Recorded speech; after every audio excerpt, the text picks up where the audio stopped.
నా పేరు గార్లపాటి మధుబాబు అండి. మాది చుట్టుకుంట కేవీపీ కాలనీ.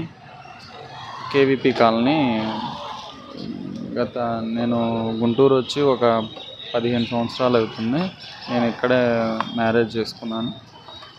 కొంచెం చిన్న చిన్న వ్యాపారాలు పెట్టి అప్పులైనవి, కొంచెం లోన్ యాప్స్తో కూడా కొంచెం లోన్స్ తీసుకొని ఉన్నాను. బాగా ఇబ్బందుల వల్ల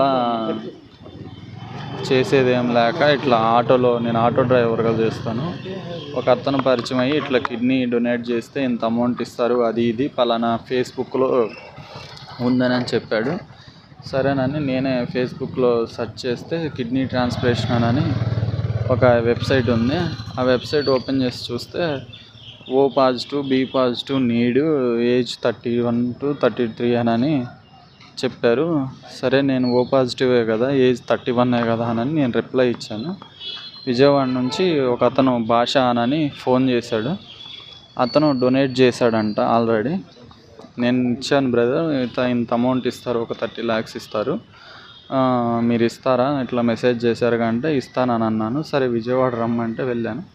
అక్కడ వెంకటన్ అతన్ని ఒక అతన్ని పరిచయం చేశారు. అతను మీడియేటర్ అంట. ఆయన ద్వారా పేషెంట్ వాళ్ళ బామ్మర్ది పేషెంట్ వాళ్ళు పరిచయం చేసి బ్లడ్ టెస్ట్లు అన్ని టెస్టులు చేయించి, క్రాస్ మ్యాచింగ్ ఇంకా దానికి సంబంధించిన టెస్టులు అన్నీ చేయించి అన్ని క్రాస్ మ్యాచింగ్ ఓకే అయిన తర్వాత ఈ కిడ్నీ డొనేట్ చేయాలంటే ఫ్యామిలీ ఫ్రెండ్ అయినా ఉండాలి, లేకపోతే ఫ్యామిలీ బ్లడ్ రిలేషన్ అయినా ఉండాలంట. నేను ఏమీ కాదు కాబట్టి నా అడ్రస్లు మొత్తం మార్చారు. వాళ్ళ స్వగ్రామంకి ఫ్యామిలీ ఫ్రెండ్ కింద పెట్టి వాళ్ళకి అనుకూలంగా అన్ని ప్రూఫ్స్, వీడియోస్, మేము ఫ్యామిలీ ఫ్రెండే ఇక్కడే ఉంటున్నాము వాళ్ళ ఊర్లోనే అని చెప్పేసి తీసుకొని లాస్ట్ మంత్ 15వ తారీఖున ఆపరేషన్ చేసి తీసుకున్నారు. అమౌంట్ అడిగితే ఇవ్వట్లేదు.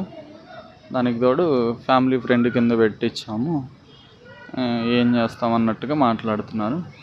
నాకు టెస్ట్లు అన్నీ చేసి లెఫ్టే తీసుకుంటామని చెప్పారు ఫస్ట్, కానీ లెఫ్ట్ తీసుకోకుండా రైట్ తీసుకున్నారు.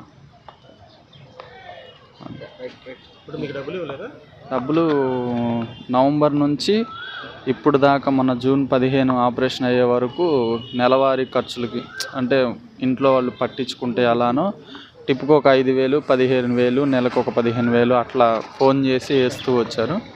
ఒక 50,000 మటుకు ఒకసారి క్యాష్ ఇచ్చారు. ఇంకా అంతే.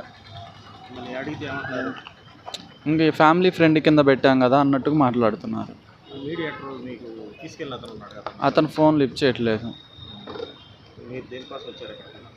నాకు ఇప్పుడు నేను ఎన్ని రోజులు ఉంటానో నాకు తెలియదు. నాకు ఇస్తానన్న అమౌంట్ నా సమక్షంలో నా భార్య పిల్లలకి ఇవ్వవలసిందిగా. నాలాగా ఎంతోమంది ఫేస్బుక్ ట్రాప్లో పడి నెలకి 10 నుంచి 15 మంది దాకా ఇస్తున్నారు. దీన్ని అరికట్టాల్సిందిగా. నా వల్ల ఏమన్నా నేను దెబ్బతిన్న మోసపోయాను, నా వల్ల ఇంకెవరన్నా ఇట్లా మోసపోకూడదన్న ఉద్దేశంతో.